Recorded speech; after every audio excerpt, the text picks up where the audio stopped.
He heard a gal's voice come over the comms. "Go for it! I'll cover you!"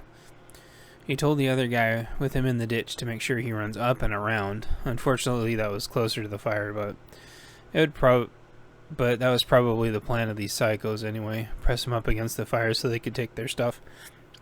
Doug got a thumbs up back, and Doug nodded. Doug yelled, "Moving! Cover me!" He received a "move" back, and cover fire ripped down the hill.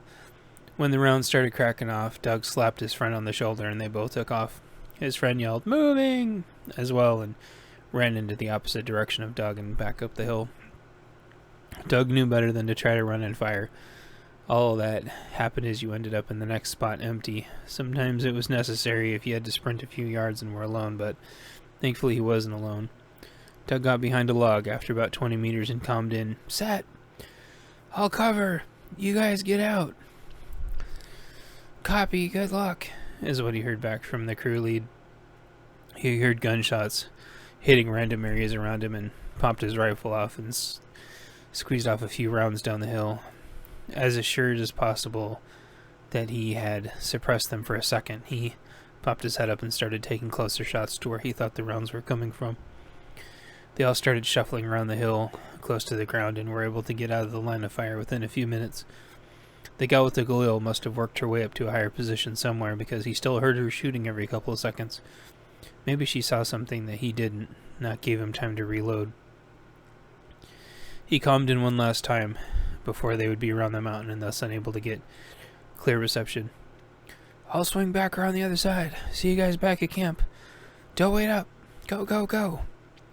He shot a few more rounds blind over the berm and then popped his head for a split second. Popped his head down for a split second after he reloaded mags and popped his head up.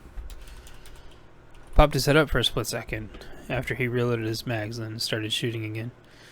He was able to fire closer to where he thought they were and tried to gain a little fire superiority on a hunch. He heard more rounds come close and saw the flash, but no rounds connected. They must be firing blind, he thought. He stopped hearing the big 7.62x51 around and knew that the Galil had got out. That meant everyone else was out as well. He fired off a barrage of shots to make sure they recovered wherever they were. Firing from the enemy side stopped, and so he stopped and did a tactical reload, loading in a fresh mag. Probably his last mag if he was counting right. He had more ammo in his bag, but needed to refill his mags. Doug stuffed the half-full mag into his pouch so he could reload it later, use it as a last resort if he had to. He shuffled, holding the ground as tight as he could, and worked his way around the other direction, hoping to draw away the attackers. Incoming bullets started up again, getting closer and closer from directions, coming from more of an angle. They were trying to cut him off by circling around him clockwise.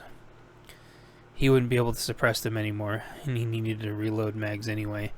He took off his helmet and his bright coveralls and left them where he was hiding, and then shuffled away again. Hopefully he would be dirty enough and had enough earth tones to where he could begin to blend in. The trick worked, and the fire kept landing where he once had been.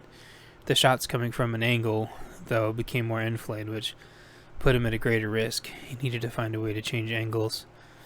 He crawled along and finally found a log that was pointing down the hill. It was a huge log, and he wouldn't be seen behind it.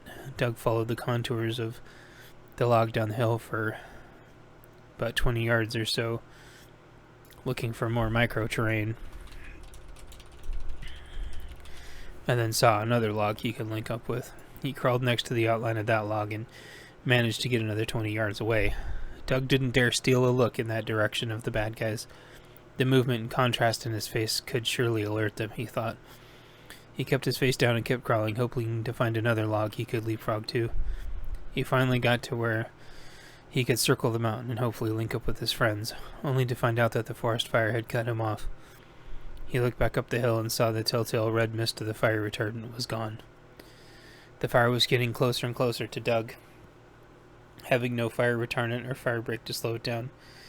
It was downhill, though, so it didn't advance quite as fast. It was hot, though, and he felt like the area could combust all around him. It was rare but possible. He treaded a fine line between the fire and logs and eventually got himself out of the immediate area. They were in the mountains, and it always seemed to get darker here first, being in the shadows. Doug waited a few minutes to see if he heard anything.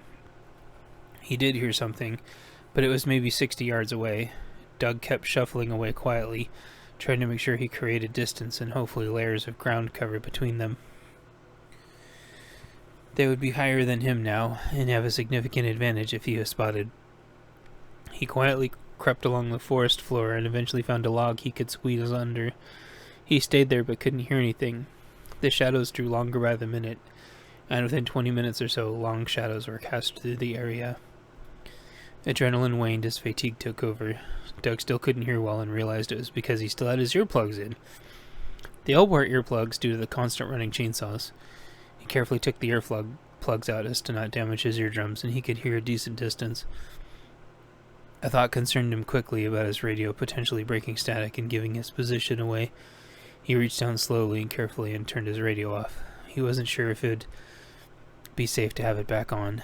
A second relief rushed over him. What if he dropped the radio, shuffling around and the bad guys had got it?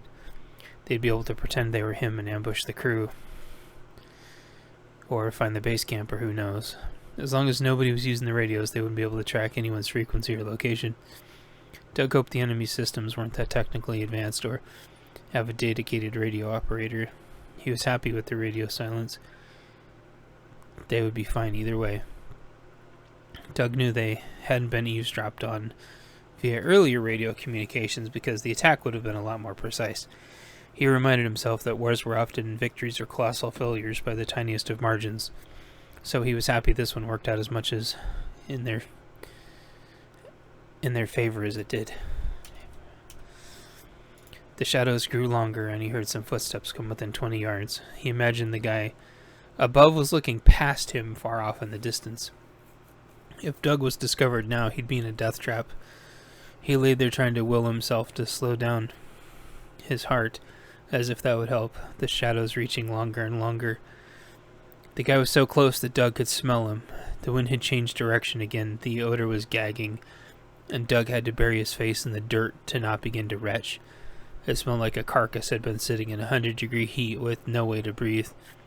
Doug started to breathe through the dirt to try to filter out the smell and get his mind on something else.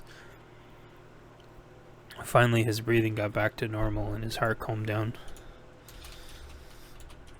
Just when he had almost relaxed, the guy seemingly above him faced away and yelled, "I can't see shit. Some bitch could be anywhere."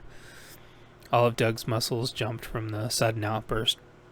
But if the guy heard anything, he didn't react on it.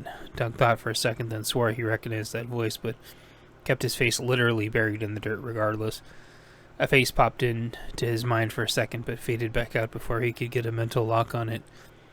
Doug heard a yell farther back, "One of our guys is hurt, let's go back."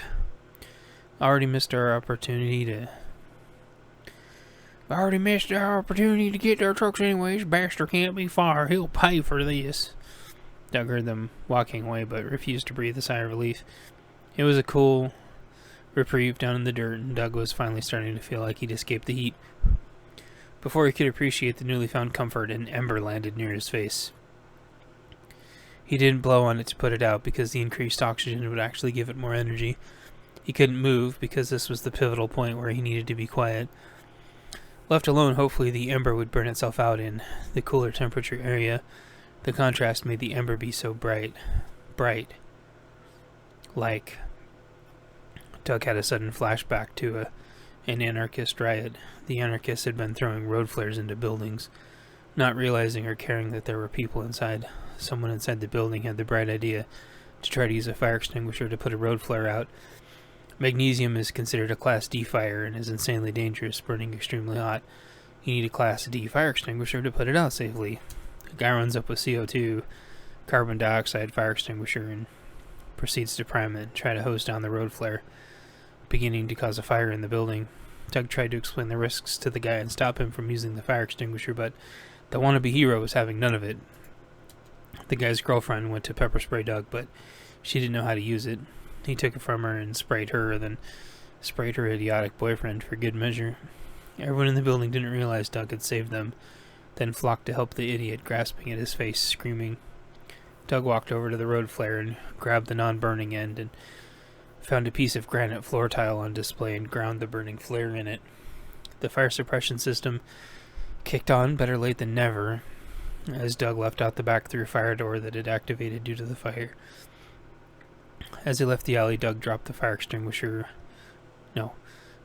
extinguished road flare into a big empty steel dumpster. He heard it fall to the bottom and looked around, not seeing anyone. Nobody would be using that flare again, he confidently told himself, and then left that stupid city to its stupid anarchy, recalling borrowing one of the city's garbage trucks to escape. The memory faded and the amber in front of him burnt out, leaving a light char around the tiny fading speck. The amber, bright as the sun in the otherwise darkness, was now no more. The footsteps had faded away. Doug finally could breathe a sigh of relief. He knew his friends were safely back on their way back to the base camp. The winds had changed, so he was safe from the fire for the time being.